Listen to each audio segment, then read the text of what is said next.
Welcome to Pratap classes. दोस्तों, Pratap classes के YouTube channel पर आपका स्वागत है। आज है 19 मार्च 2026 और 19 मार्च 2026 के जितने भी इंडिया और वर्ल्ड के जो करंट अफेयर्स के क्वेश्चन बनते हैं, आज उनका अपने डिस्कशन करेंगे। पूरा वीडियो ध्यान से देखना और लास्ट में आपसे क्वेश्चन पूछूंगा जिनके जवाब आपको कॉमेंट बॉक्स में देना होगा। आज अपने पढ़ेंगे कि भारत ने सी ड्रैगन 2026 नौसैनिक अभ्यास के अंदर भाग लिया है। जैव विविधता पर अभिसमय की 7वीं राष्ट्रीय रिपोर्ट जारी हुई है और दुनिया में सबसे अधिक एलपीजी उत्पादन संयुक्त राज्य अमेरिका ने किया है। इनकी आज हम चर्चा करेंगे पूरे लेटेस्ट न्यूज़ के साथ में। डेली आपको सुबह ये करंट अफेयर्स की क्लास आपको मिलती है। तो आज है 19 मार्च 2026 और आज से शुरू हो रहा है अपना हिंदू नववर्ष। आज से हिंदू नववर्ष की शुरुआत हो रही है, तो सभी साथियों को हिंदू नववर्ष ओम चैत्र नवरात्रि की बहुत बहुत शुभकामनाएं। अब करते हैं स्टार्ट आज की क्लास। सभी साथी एक बार करेंगे सेशन को लाइक शेयर। सभी साथियों को प्यार भरा नमस्कार, गुड मॉर्निंग। तो सबसे पहले हमने 18 मार्च को क्या पढ़ा, देखो। साहित्य अकादमी पुरस्कार 2025 में हिंदी भाषा के लिए जीते जी इलाहाबाद के लिए किसे सम्मानित किया गया? ममता कालिया को। श्रीनगर में स्थित Indira Gandhi memorial tulip garden का उद्घाटन किसने किया? उमर अब्दुल्ला ने 16 मार्च को। उड़ीसा के केंद्रपाड़ा जिले का कुसुनपुर गांव किस पहल के तहत उड़ीसा का पहला स्मार्ट गांव बनने जा रहा है? तो विज्ञान और प्रौद्योगिकी मंत्रालय के अधीन CSIR द्वारा शुरू की पहल के अंतर्गत। इसके अलावा हमने पढ़ा Uttar Pradesh clean air management programme किन के सहयोग से लागू किया जा रहा है? विश्व बैंक, भारत सरकार और यूपी की सरकार। भारत ट्राइबल्स फेस्ट 2026 का आयोजन कहाँ किया जाएगा? नई दिल्ली। साथी ऐप को लॉन्च करने में किसने सहयोग दिया? IIT कानपुर ने। किसे संगीत कलानिधि पुरस्कार के लिए चुना गया? जयंती कुमारेश को। और डाक विभाग नई 24 स्पीड पोस्ट सेवा कब से शुरू की है? 17 मार्च 2026 से। तो ये थे कल के क्वेश्चनों का रिवाइज हमने कर लिया। इसका डेली टेस्ट आपको इस टेस्ट सीरीज के अंदर आपको मिल ही जाता है। डेली PDF मिल जाती है, वीकली टेस्ट, मंथली टेस्ट और मंथली PDF आपको मिलती है। जो मैं आपको ये PDF पढ़ाता हूँ ना, ये हूबहू PDF आपको इस ऐप के अंदर मिल जाती है, ताकि आप वहाँ भी अच्छे तरीके से ऐप के अंदर रिवीजन कर सकते हो। तो 2025 का पूरा मिलेगा इसके अंदर, 2026 का आपको मिलेगा 31 दिसंबर 2026 तक करंट अफेयर्स मिलेगा। अब करते हैं स्टार्ट आज की क्लास। जितने भी साथी लाइव जुड़ चुके हैं एक बार करेंगे सेशन को लाइक और शेयर। पहला प्रश्न आपके सामने, भारत ने अमेरिका के नेतृत्व में आयोजित बहुराष्ट्रीय नौसैनिक अभ्यास सी ड्रैगन 2026 में किस स्थान के पास भाग लिया है? गजब का प्रश्न है। तो कौन सा युद्ध अभ्यास आ गया? सी ड्रैगन 2025 ये है बहुराष्ट्रीय नौसैनिक अभ्यास, ठीक है। तो इसके अंदर अमेरिका के नेतृत्व में ये आयोजित हो रहा है, तो भारत ने भी इसके अंदर भाग लिया है और इसका आयोजन चल रहा है गुआम के अंदर, ठीक है। इसकी शुरुआत हुई थी 16 मार्च को, इसकी शुरुआत हुई थी 16 मार्च को और ये लगभग 2 सप्ताह तक ये युद्ध अभ्यास चलेगा। कहाँ पे? गुआम के अंदर। तो भारत ने भी इसके अंदर भाग लिया है। देखो, भारत ने सी ड्रैगन 2026 बहुराष्ट्रीय नौसैनिक अभ्यास में भाग लिया है। 16 मार्च को ये शुरू हुआ था और 2 सप्ताह तक ये युद्ध अभ्यास चलेगा। यह अभ्यास अमेरिका के नेतृत्व में आयोजित किया जा रहा है। कई देश इसके अंदर भाग ले रहे हैं। यह अभ्यास वर्तमान में गुआम के पास आयोजित हो रहा है। इसमें भारत, ऑस्ट्रेलिया, जापान और न्यूजीलैंड की नौसेनाएं शामिल रहेगी, ठीक है। भारत भी शामिल है, ऑस्ट्रेलिया भी है, जापान भी है, न्यूजीलैंड भी है और अमेरिका भी शामिल है। तो ये कई देशों का बहुराष्ट्रीय नौसैनिक अभ्यास है सी ड्रैगन 2026। इसके अंदर भारत ने भाग लिया। वो कहाँ पर है? ये गुआम के अंदर। नेक्स्ट, भारत को सबसे अधिक LPG किस देश से प्राप्त होता है? ये देखो, आजकल आपको पता है इसी के चर्चे चल रहे हैं। क्या है? आजकल आपको पता है इसी के चर्चे चल रहे हैं, क्योंकि पूरी मांग है इसकी। भारत के अंदर बहुत जो है अफरा तफरी मची है। तो गैस जो अपने LPG है उसी को लेकर मची हुई है। तो भारत को सबसे अधिक LPG किस देश से प्राप्त होता है? तो ये होता है, ध्यान रखना, कतर देश से। यानी कि सबसे अधिक जो उत्पादन तो अमेरिका करता है, लेकिन यहाँ पे है भारत को सबसे अधिक जो LPG है वो कौन देता है? कतर देश देता है। तो याद रखना इसको अच्छे तरीके से, क्योंकि काफ़ी चर्चा में चल रहा है। अब देखो डिटेल, भारत में LPG उपयोग। भारत दुनिया के सबसे बड़े LPG उपभोक्ताओं में से एक है, जहाँ 33 करोड़ से ज़्यादा घरों में LPG सिलेंडर इस्तेमाल होता है। आपको पता है सबसे ज़्यादा उज्ज्वला योजना, इनमें 10 करोड़ से ज़्यादा लोग उज्ज्वला योजना के लाभार्थी हैं। उज्ज्वला योजना के बारे में आपने अच्छे तरीके से पढ़ा है, वो भी आपको पता है एलपीजी सिलेंडर से संबंधित है। वैश्विक उत्पादन, दुनिया में सबसे अधिक एलपीजी उत्पादन संयुक्त राज्य अमेरिका करता है, जो लगभग 25%, इतना, जो लगभग 25% से ज़्यादा वैश्विक उत्पादन करता है। और उसके बाद चीन, सऊदी अरब, रूस और कनाडा जैसे देश आते हैं। तो लगभग 25% से ज़्यादा वैश्विक उत्पादन करता है अमेरिका। इसके अलावा भारत का आयात और प्रमुख स्रोत देखें, भारत की एलपीजी खपत का 60% जो आयात है वो उस पर निर्भर है। ठीक है, 60% जो है ना आयात पर निर्भर करता है।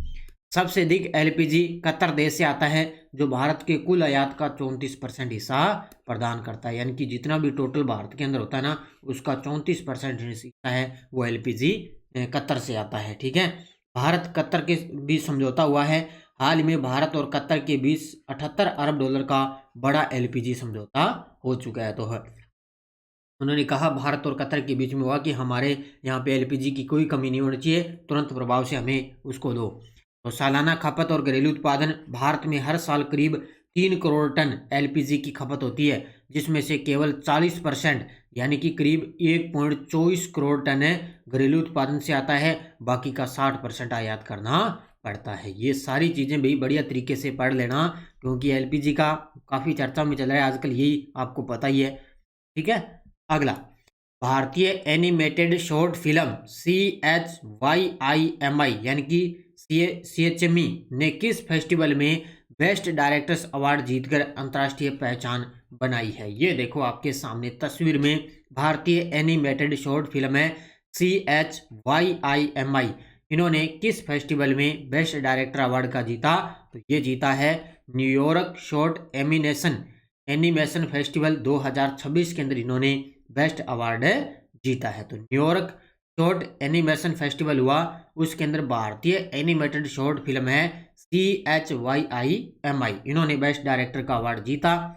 देखो, भारतीय एनिमेटेड शॉर्ट फिल्म CHYIMI ने न्यूयॉर्क शॉर्ट एनिमेशन फेस्टिवल 2026 में बेस्ट डायरेक्टर अवार्ड जीतकर अंतर्राष्ट्रीय स्तर पर पहचान बनाई। इस फिल्म का निर्देशन डॉक्टर पार्थ सारथी मेहता ने किया, जो असम में इंस्पेक्टर जनरल ऑफ पुलिस और गुवाहाटी के पुलिस कमिश्नर भी मौजूद है। ये इसका जो निर्देशन है वो डॉक्टर पार्थ सारथी मेहता ने किया है, जो वर्तमान में असम में इंस्पेक्टर जनरल ऑफ पुलिस और गुवाहाटी केंद्र पुलिस से कमिश्नर है। नेक्स्ट, राष्ट्रीय रक्षा उद्योग सम्मेलन 2026 कहाँ आयोजित किया जा रहा है? ये आज से इसकी स्टार्ट होगा, आज 19 और 20 2 दिन ये चलेगा, राष्ट्रीय उद्योग सम्मेलन 2026। और ये होगा कहाँ पे? नई दिल्ली के मानेकशा सेंटर के अंदर है। और इसका जो उद्घाटन है वो अपने रक्षा मंत्री राजनाथ सिंह करेंगे। कौन करेंगे? रक्षा मंत्री राजनाथ सिंह। देखो, राष्ट्रीय उद्योग सम्मेलन 2026 आयोजक विभाग रक्षा उत्पादन विभाग रहेगा। मुख्य विषय उन्नत विनिर्माण प्रौद्योगिकी। ठीक है, इसका मुख्य विषय क्या रहेगा? उन्नत विनिर्माण प्रौद्योगिकी का रहेगा। 19 से 20 मार्च 2 दिन चलेगा, कहाँ पे? नई दिल्ली में। और इसका उद्घाटन रक्षा मंत्री राजनाथ सिंह द्वारा किया जाएगा। ये पॉइंट नोट कर लेना भाई अच्छे तरीके से। इसके अलावा इसका मुख्य फोकस रहेगा रक्षा पारिस्थितिकी तंत्र में लघु एवं मध्यम उद्यमियों को एकीकरण को मजबूत करना है। बस ये आपको इतना याद रखना, बाकी इतनी सारी चीजें आपको पढ़ने की जरूरत नहीं है। ठीक है, अगला, 6G मानकीकरण पर अंतर्राष्ट्रीय कार्यशाला का आयोजन किस विभाग द्वारा किया गया है? ये प्रश्न छपेगा एग्जाम के अंदर, बड़ा गजब का प्रश्न है, ध्यान रखना। इस प्रकार का प्रश्न पिछली बार भी एग्जाम के अंदर आया था। तो 6G मानकीकरण पर अंतर्राष्ट्रीय कार्यशाला का आयोजन किस विभाग द्वारा किया गया? तो ये किया है दूरसंचार विभाग यानी कि संचार मंत्रालय द्वारा इसका आयोजन किया गया है। कहाँ पे? नई दिल्ली के अंदर इसका आयोजन हो चुका है 18 मार्च को। ठीक है, 18 मार्च को। तो 6G मानकीकरण अंतर्राष्ट्रीय कार्यशाला का आयोजन 18 मार्च 2026। आयोजक विभाग भारत सरकार का दूरसंचार विभाग और संचार मंत्रालय के तहत इसका आयोजन। तकनीकी शाखा दूरसंचार इंजीनियरिंग केंद्र द्वारा इसकी तकनीकी शाखा रही है। कहाँ पे? नई दिल्ली में। विषय 6G मानकीकरण पर अंतर्राष्ट्रीय कार्यशाला का आयोजन। भारत को 2030 तक 6G प्रौद्योगिकियों के डिजाइन, विकास और तैनाती में अग्रणी योगदानकर्ता के रूप में स्थापित करना है। बस लगभग कोई भी लक्ष्य हो, उन्होंने कभी कहीं 2030 का टारगेट रखा है, कहीं 2032 का टारगेट है, निश्चित तौर से कहीं 2047 का टारगेट रखा है। अभी यहाँ तक हमने इतना ये कार्य करना है, ये फिक्स हो गया अब अच्छे तरीके से, ठीक है।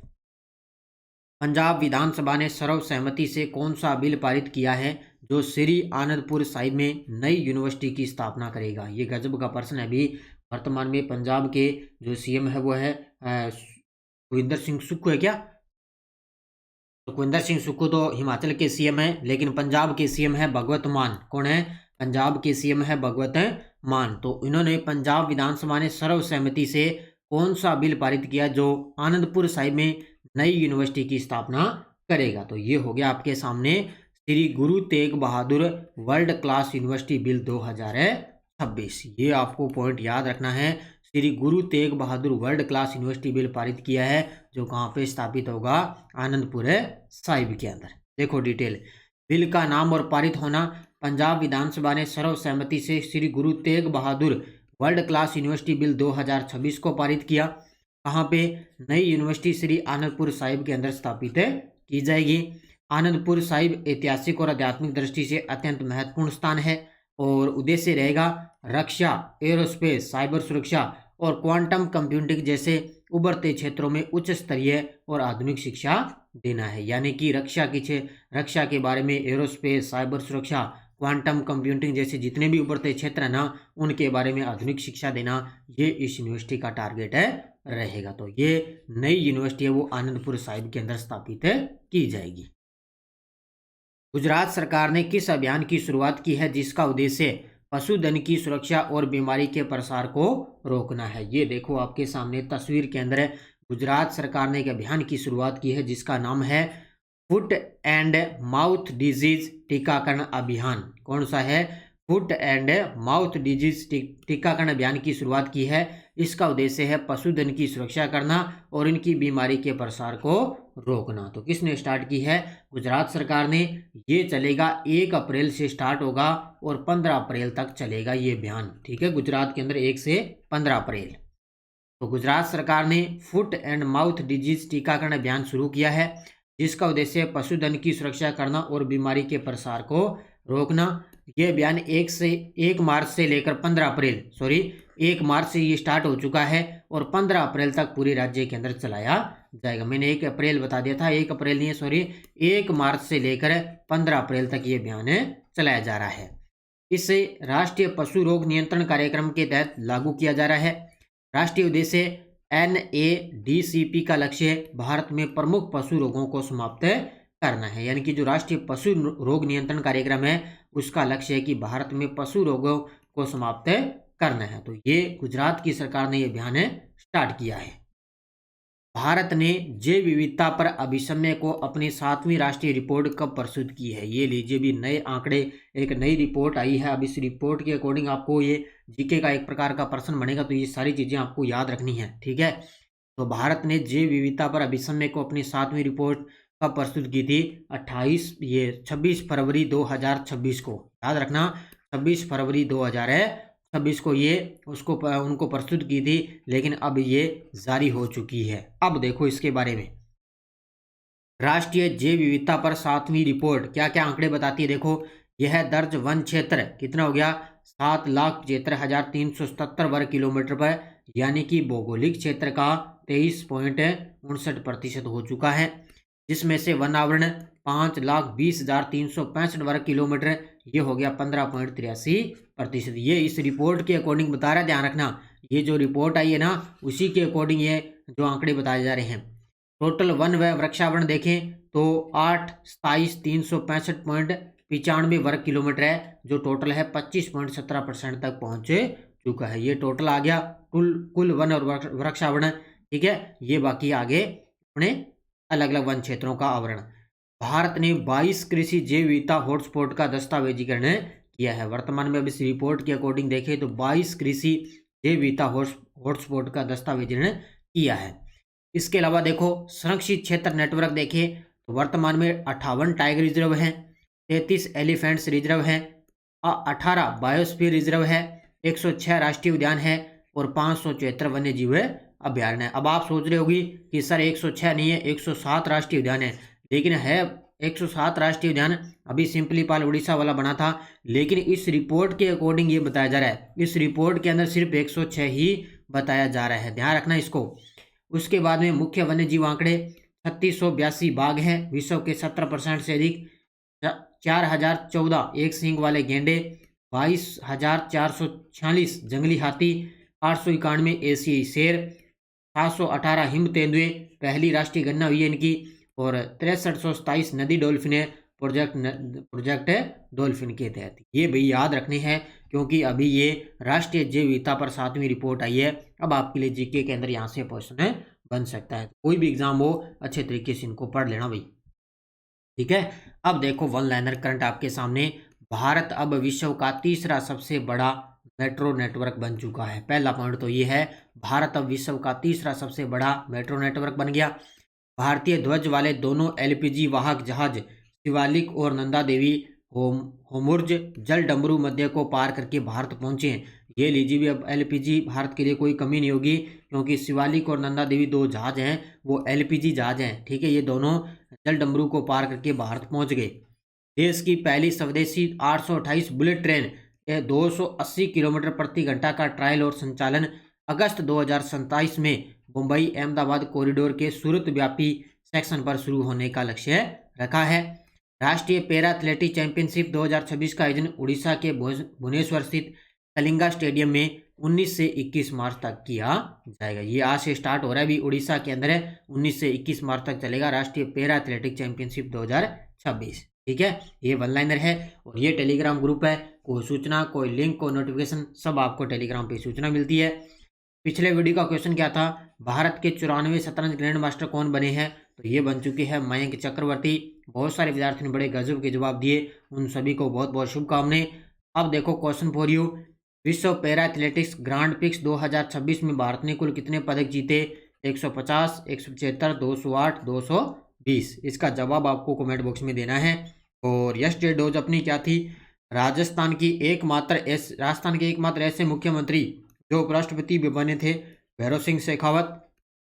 कौन सी विधानसभा 5 वर्ष से पहले भंग कर दी गई और प्रथम मध्यवर्ती चुनाव कराए गए थे, वो थी 6ठी विधानसभा, ठीक है। और इसी के अंदर आपको पता है वो था किस अनुच्छेद में पंचायतों के लिए निर्वाचन का उल्लेख है, 243 या के अंदर है। और आरपीएससी के ऐसे सदस्य जो राजस्थान के राज्यपाल पद पर भी रहे, रघुकुल तिलक। ध्यान रखना, राजस्थान में प्रथम राज्य वित्त आयोग का गठन कब हुआ, 24 अप्रैल 1994 को। ये भाई अच्छे तरीके से इनको पढ़ लेना। बहुत सारे विद्यार्थियों ने बड़े गजब के जवाब दिए थे। अब देखो नेक्स्ट डोज, ये एग्जाम के अंदर आए हुए क्वेश्चन मैं आपको करवा रहा हूँ। इस संविधान संशोधन के तहत एक ही व्यक्ति को 2 या अधिक राज्यों का राज्यपाल बनाया जा सकता है। राजस्थान की 15वीं विधानसभा में अनुसूचित जाति और अनुसूचित जनजाति के लिए आरक्षित निर्वाचन क्षेत्र में से कितने में महिला सदस्य निर्वाचित हुई, यानी कि अनुसूचित जाति में कितनी है और अनुसूचित जनजाति में कितनी थी। पंचायती राज अधिनियम 1994 की धारा 14 के अनुसार 4 लाख की जनसंख्या वाली जिला परिषद में कितने सदस्य निर्वाचित होंगे।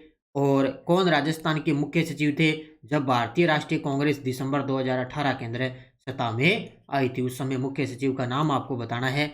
ये चारों के जवाब आपको कमेंट बॉक्स में देना है। ये राजस्थान पॉलिटिकल के क्वेश्चन है जो एग्जाम में आए हुए हैं, ठीक है।